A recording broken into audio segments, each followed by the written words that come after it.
Me. Well, it is my happy assignment to present somebody who needs no introduction whatsoever, but she's going to get one anyway. She is Mary Jean Tomlin, actually, out of Cass Technical High School in Detroit. I was thinking on the plane coming in, what would I say about Lily Tomlin? And I thought of a trip. I was up in Stonington, Maine last year, and it's a community that has more than its share of foam at the mouth, Rush Limbaugh, right-wingers, but it also has some very progressive people. And one of them is an art gallery owner, and he has a pickup truck, an old restored pickup truck, that he had a sign painted on the back of it, and it said, "Warning, armed liberal. Stay way back," it said. Well, that is what Lily Tomlin is to me. She is an armed liberal, armed with humor, with smarts, with chutzpah, with courage, and a powerful progressive heart. She's funnier than a Texas school book, even.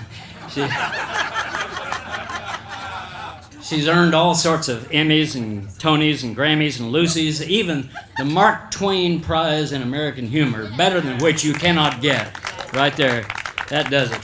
She could open her own used trophy shop, I think. But less known is that she's also a star on the stage of American civic life, puts her celebrity on the line, LGBT issues, children. She's an activist for animal cruelty, senior citizens, right on that line, and also now for Progressive Democrats of America. So, yeah. I found a little tidbit in her bio that I hadn't known about, but particularly appreciate, and it's particularly pertinent to our gathering here tonight. And it is that AT&T some years back offered her $500,000. That is $500,000. Real money, even here in Hollywood. You know, if she would use her character Ernestine to do an ad for AT&T, and she said no, for all the right reasons. I think there's a motel near my home in Austin, Texas, has an iconic old sign on it. It says, "No additives, no preservatives, corporate free since 1938. And that pretty well describes PDA, but also describes Lily Tomlin. Here she is.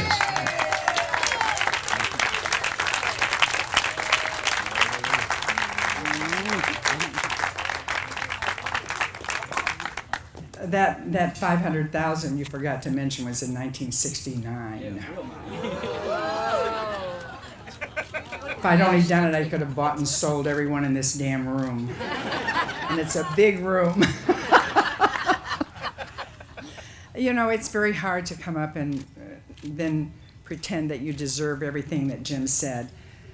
I think I learned the politics in my own skin because I grew up in Detroit, inner city with Southern parents. I went every summer to rural Kentucky. And the people that lived in our apartment house were so diverse, and I lived in a predominantly black neighborhood. I was constantly proselytized and propagandized by every political stripe in the building: communist, reactionary, radical, conservative, apolitical, educated people, uneducated. It was unbelievable. And of course, the real bottom line was that my parents were working class, came up to the north so my dad could work, and I saw so many human beings doing so many different things, and they were all so essentially the same. They were just as noble and just as base and just as funny and tragic and feeble and frail and all of them mixed up together. So it was very hard for me to be judgmental about any one of them. And somehow, you know, that's almost part of what PDA is about. Is, for instance, the fact that PDA is willing to work so closely grassroots and try to work with the most diverse kind of range of humanity to get something done, to make something really happen. I mean, growing up in Detroit, my mother, I mean, probably like you, I don't even know how you get to politics when you grow up at a time when your parents tell you that the people in Washington wouldn't be there if they didn't know what they were doing. And and if you buy into that, you go a long time, in a kind of numbskulled way, accepting what's going on. I didn't probably last as long as others, but because of my exposure to people as it was. But when I looked at Washington, I knew that idealism was not a realistic goal. But I saw too that cynicism was just as foolish. And besides, right on, maybe I'll be president of this group.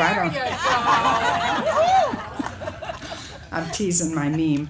So, and anyway, these days, Jim Hightower and I were talking before the show, and he told me about one of the lines of mine that he uses, and I said, don't use it today, I'm going to use it. And that line is, no matter how cynical you become, it's never enough to keep up.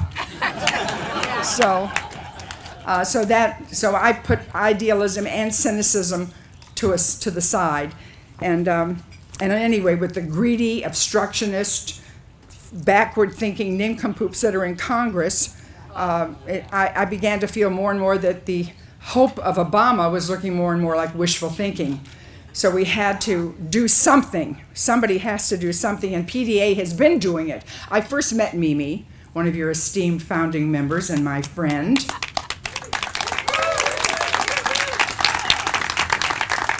At a house party that was thrown for Dr. Helen Caldecott. And Dr. Caldecott was on tour at that time asking Americans why we had elected George Bush to the presidency and had we all gone crazy. And I, of course, I thought we were crazy both times, so I had to think, now is she talking about the Lee Atwater Bush or is she talking about the Karl Rove Bush? And then I realized it was the 2000 Bush, the election that Al Gore won.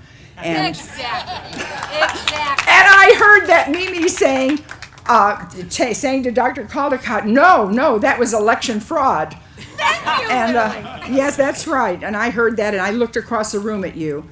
And in that shared moment, I saw that we both had moist eyes in our despair and our utter abject shame at having been living in a country where Bush had been elected president. And in that moment, I felt so at one with you, and I thought we had such a meaningful connection, so I don't know how in the world you could betray me by inviting me and luring me here today by telling me that they were doing a remake of Beverly Hillbillies. But bringing up that subject, what are we going to do about Texas Gold and Tea Party tea and climate change? Okay, I digress. I have a lot of stuff here to say, but We're glad. Take your time. no, don't get too overwhelmed. I mean, like most of you probably in 2000, I was filled with despair, and when we elected George Bush to the White House, and I was even more disappointed and sad when we didn't elect him. God damn it, you're right. Stand up. We did not elect him. I misused a phrase, commonly one by which we're all bamboozled. They all thought we elected him. They didn't. He was kind of selected by a Supreme Court that was aiding and abetting voter fraud.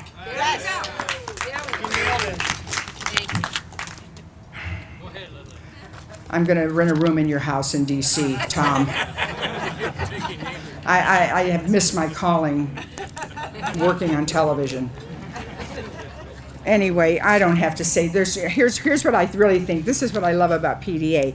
PDA knows sometimes things get so bad, you just want to crawl into bed and pull the covers over your head. But PDA also knows that you have to attract strange bedfellows. Oh, yeah. It's true. And then when you have such an alliance with these strange bedfellows, you can go out and, by God, you can do big things. And that's what PDA is doing, and that's what they did in helping. They made huge democratic gains in the 2006, the 2008, the 2012 elections. Yes, okay, 2010, that was a speed bump. The damn Koch brothers and the Tea Party. They threw money at corruption and disease and hideous other things that go on in this little world and this little life. And I was talking to myself, because that's usually what I have to do. And I was saying to myself, I stopped thinking about changing the world when I was about 36, and today it's sort of reborn in my breast, the desire to change the world.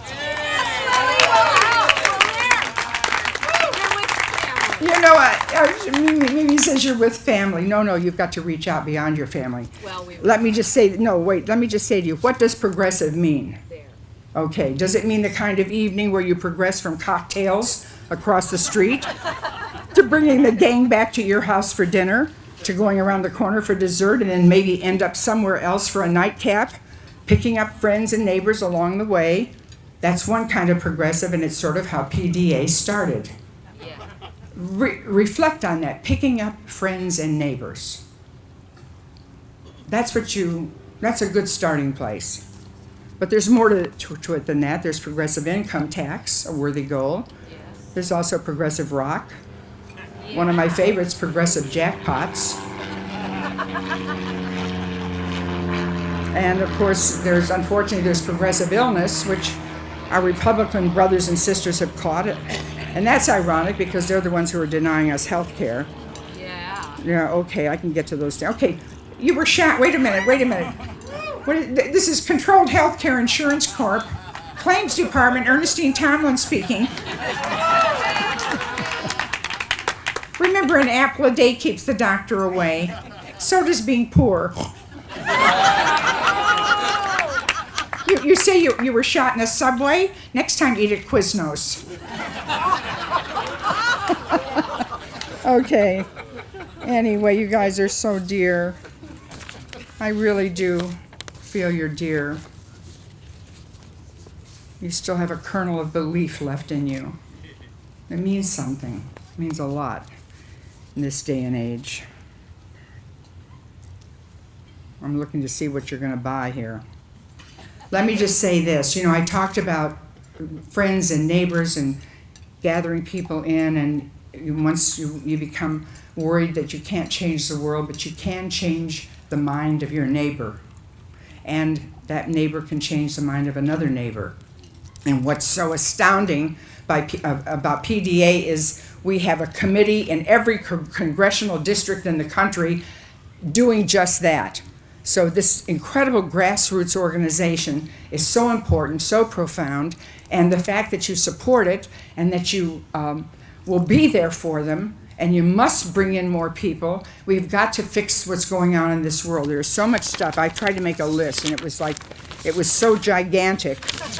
Let me see if I can even see some of it. The Keystone Pipeline, Syria, Haiti, fracking, healthcare, climate change, contraception, college interest rates. I just heard this thing about a lot of Republicans, conservatives won't lower college interest rates because, did you hear their thinking? More women will get degrees that will allow them to enter the job market, and they will get more abortions. Well, I think it's true. I personally subscribe to that.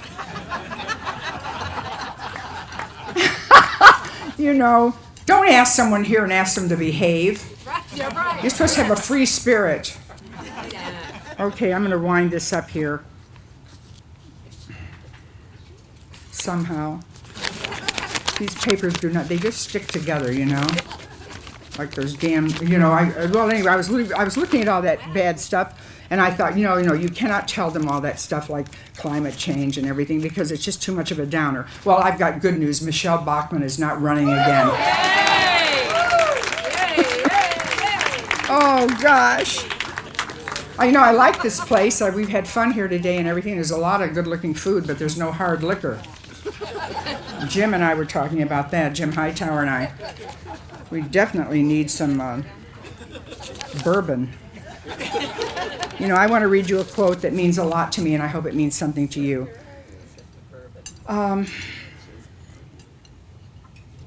Barbara Deming, an early and relentless advocate of nonviolent theory and social justice. This is how I see you, Mimi.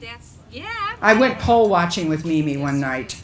It was daunting, but we did it. Of course, I haven't done it since, but I'll